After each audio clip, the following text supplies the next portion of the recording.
Video में आप सभी का स्वागत है। आज हम आपको प्रश्नावली 3 कक्षा 10 प्रश्नावली 3 क्या नाम है इसका, दो चर वाले रैखिक समीकरण युग्म।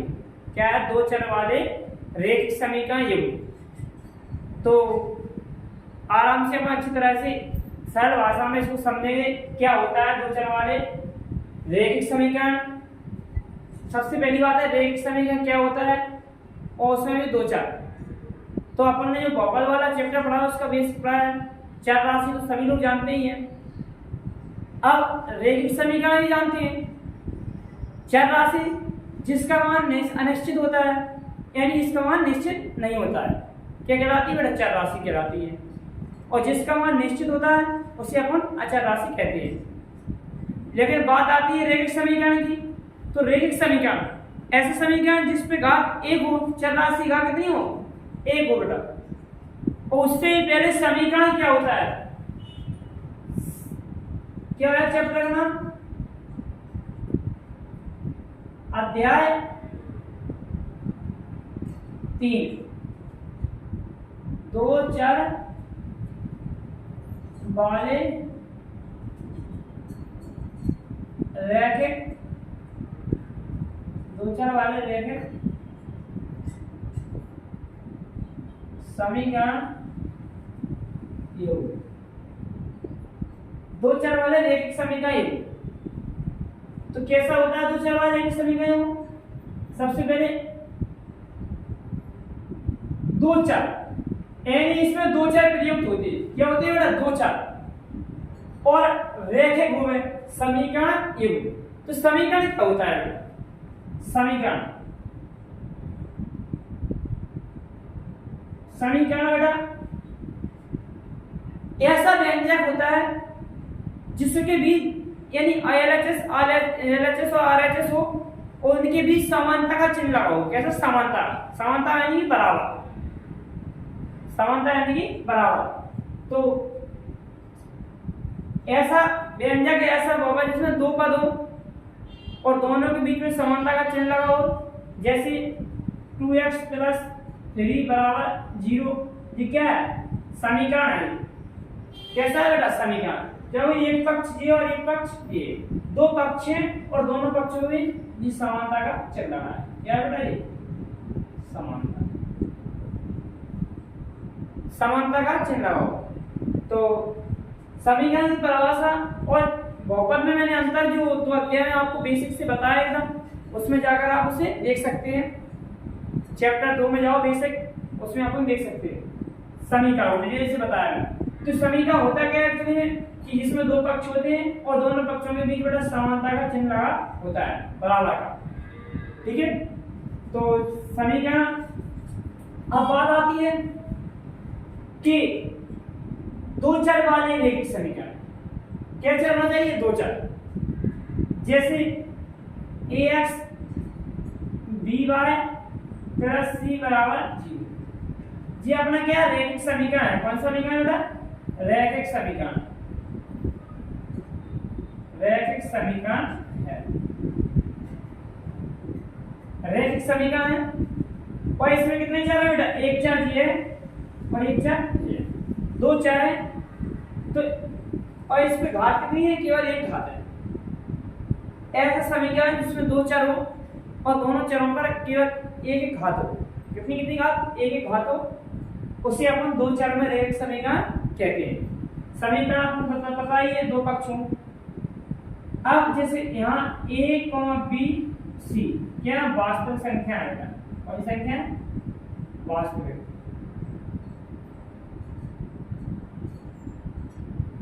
वास्तविक संख्या है इसी। लेकिन ध्यान रखना बेटा इसमें एक कंडीशन रहती है, a² + b² ≠ 0। a² और b² का मान कभी 0 नहीं होता। क्यों नहीं होता? अब कई लोगों के मन में आया सर आपने ये क्यों नहीं किया, a + b = 0। तो बेटा ये 0 हो सकता है कभी कभी। देखो कैसे समझो इसके आगे। जैसे अपन को -x + y दिया है और प्लस में 5 = 0, -x + y। तो यहाँ x से बढ़ाएंगे मतलब वो a का मान होता है, तो a का मान कितना है बेटा a माइनस a, और b का मान कितना है 1 यहाँ है तो ये प्लस। अब इनसे करें कितना आया 0, तो बेटा ये प्लस b का मान 0 हो सकता है, इसे ऐसे नहीं लिख सकते क्योंकि इसका मान 0 हो सकता है, कभी कभी समीकरण ऐसी इक्वेशन बनती है उसका मान 0 हो सकता है ये प्लस b, लेकिन कहीं हमने स्क्वायर लगा दिया तो फिर 0 के बराबर कभी नहीं हो सकता, ठीक है, क्योंकि a और b ये कभी 0 नहीं होते। यहाँ भी लिख सकते हैं a और b बराबर नहीं है 0, ये a और b 0 ना होना चाहिए, जी चीज अलग है और जी चीज अलग है। यहाँ a प्लस b हाँ दोनों को जोड़ो तब 0 के बराबर नहीं होना, तो जी गलत, जी क्या हो सकता है ऐसा अपन नहीं लिख सकते इसमें, ये ऐसा नहीं लिख सकते क्योंकि 0 हो सकता है, जी क्या है 0 है, a प्लस b बराबर कभी कभी क्या था 0 आता है, लेकिन a b यानी a b और b कभी 0 नहीं हो सकते। जैसे मान लो जैसे यहाँ ax है by प्लस c बराबर b, अगर कहीं a का मान 0 हो जाए तो 0 का x में गुणा होगा तो पूरा 0 हो जाएगा ये। अब ये दो चर में एक समीकरण बचा का नहीं बचा, कितने एक चर में हो गए है ना, एक चर में, तो फिर इसलिए a b 0 के मान 0 नहीं हो सकते, ठीक है, और a square plus b square भी 0 कभी नहीं होगा, ये नियम है, ठीक है बेटा। देखिए क्यों नहीं हुआ, जैसे यही है समीकरण, इसलिए माइनस 1 का वर्ग प्लस 1 का वर्ग, 1 का वर्ग 1 प्लस 1 कितना हो रहा है बेटा 2, और 2 कभी 0 के बराबर नहीं होता, और इसका मान 0 अपन ले नहीं सकते देखा, तो ये इक्वेशन भी बनती है a इसको प्लस b इसको बराबर नहीं हुआ 0, ठीक है, ध्यान रखना।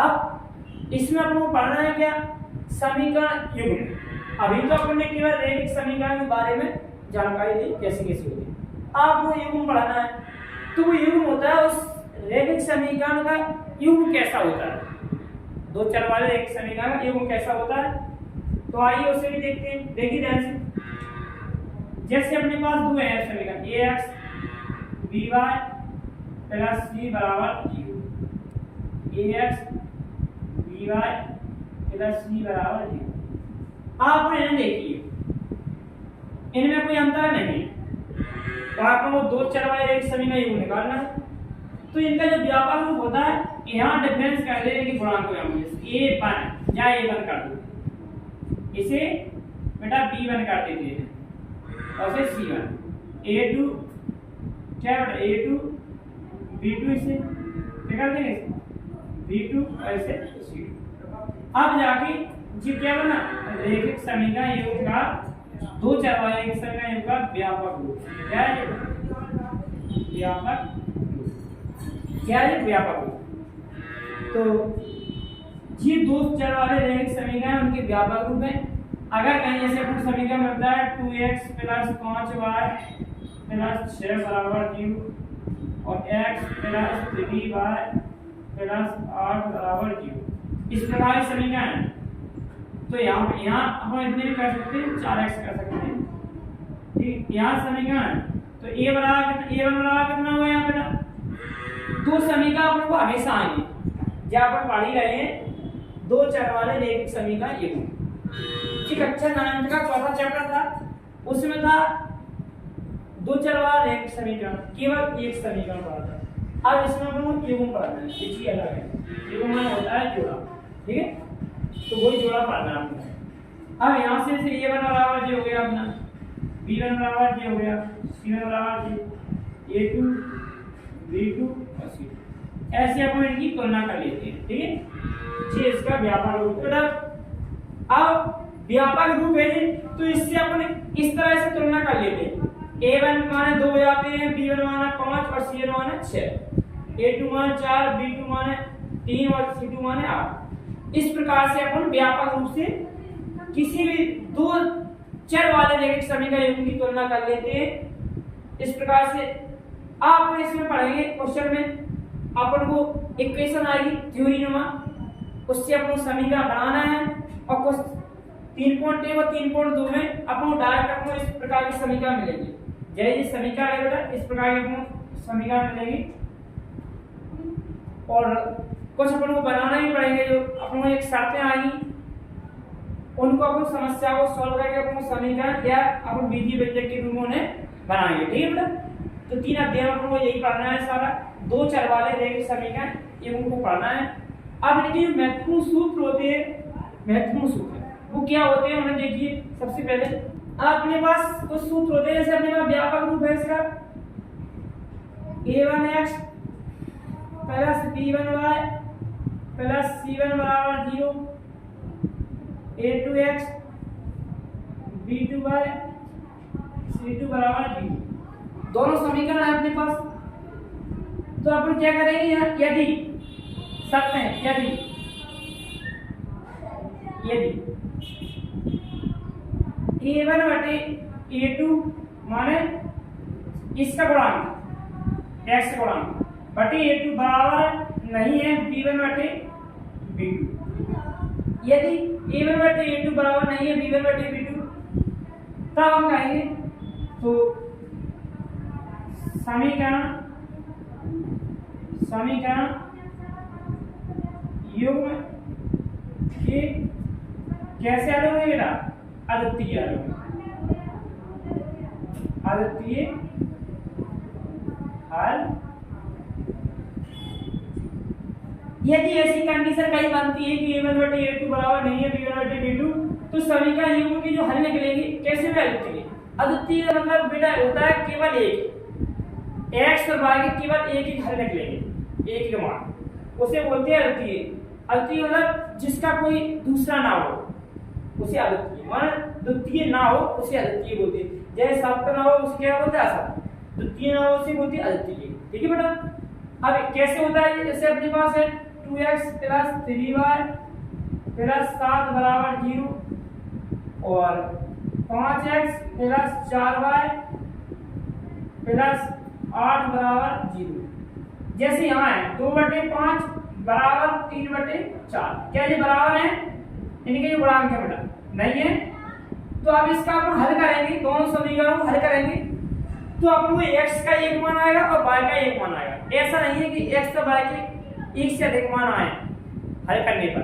जैसे अपने कक्षा 9 में आपने कहा था एक समीकरण था उसके 4 हल करने थे, 4 हल ज्ञात कर, ऐसा इसमें नहीं।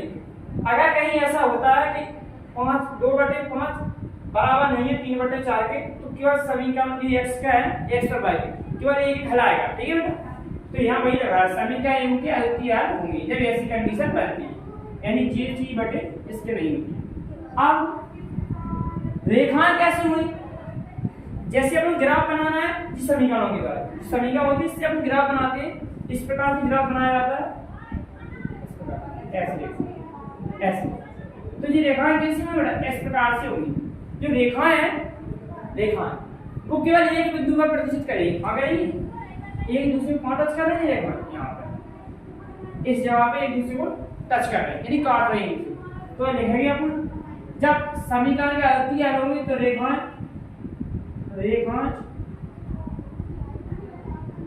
समीकरण युग्म द्वारा क्या लिखेंगे, समीकरण युग्म द्वारा निरूपित क्या है बेटा, निरूपित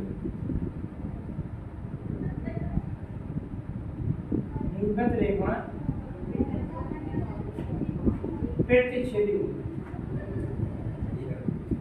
प्रतिच्छेदी ये पहले कैसा है पहला। अब दूसरा कैसा होता है, अगर कहीं इनमें a1 बटे a2 बराबर b1 बटे b2 और बराबर है c1 बटे c2। अब प्रतिच्छेदी रेखा कैसे होती है बेटा, इस प्रकार से एक दूसरे को काटती है कहीं ना कहीं। अब ऐसे नहीं बीच अपनी ऐसे भी हो सकती है इस प्रकार से, ये अपनी प्रतिच्छेदी रेखा होती है। ठीक है बेटा, देखिए अगर कहीं ये कंडीशन बनती है मान तीनों समान हो जाए बराबर, इनका अनुपात है, अनुपात का मतलब है यहाँ देखिए एग्जांपल जैसे अपने पास है 2/5 कहीं आता है जैसे 2x प्लस 6 3y प्लस 7 बराबर 0, 4x प्लस 6y प्लस 14 बराबर 0। तो देखिए आप 2/4 बराबर 3/6 बराबर 7/14। काटो ने 1/2, ये भी कट जाएंगी 1/2, इन्हें भी काटो 1/2। तो तीनों चीज क्या है बेटा बराबर। तो ऐसी कंडीशन इसमें दे रखी है, अनुपात होना चाहिए इनका बराबर। जब यदि a/a ऐसा हो तो समीकरण कैसा होगा, समीकरण युग्म के समीकरण युग्म के अनेक हल होंगे। क्या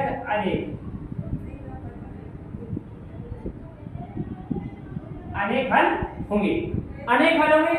और समीकरण का निरूपित रेखाएं कैसे होंगी बेटा, रेखाएं संपाती होती हैं बेटा। कैसे होती, संपाती होंगी। समीकरण युग्म द्वारा निरूपित रेखाएं कैसे होंगी, संपाती। ठीक है, संपाती रेखा होंगी। जी आप लिख लेना। ठीक है, संपाती रेखा कैसे होंगी, जैसे एक रेखा है ए बी, अब इसी पर एक रेखा को नंबर खींचती सी, ये कैसी रेखा है, संपाती। मान लीजिए एक दूसरे के ऊपर रखी हूं, उन्हें अपन संपाती रेखा कहते हैं। अब तीसरी कंडीशन आती है, ध्यान से देखो, यदि a1/a2 बराबर b1/b2 बराबर नहीं है c1/c2 और c1/c2 नहीं है, तब कितने हल होंगे समीकरण के, समीकरण युग्म के कितने हल होंगे बेटा, समीकरण युग्म,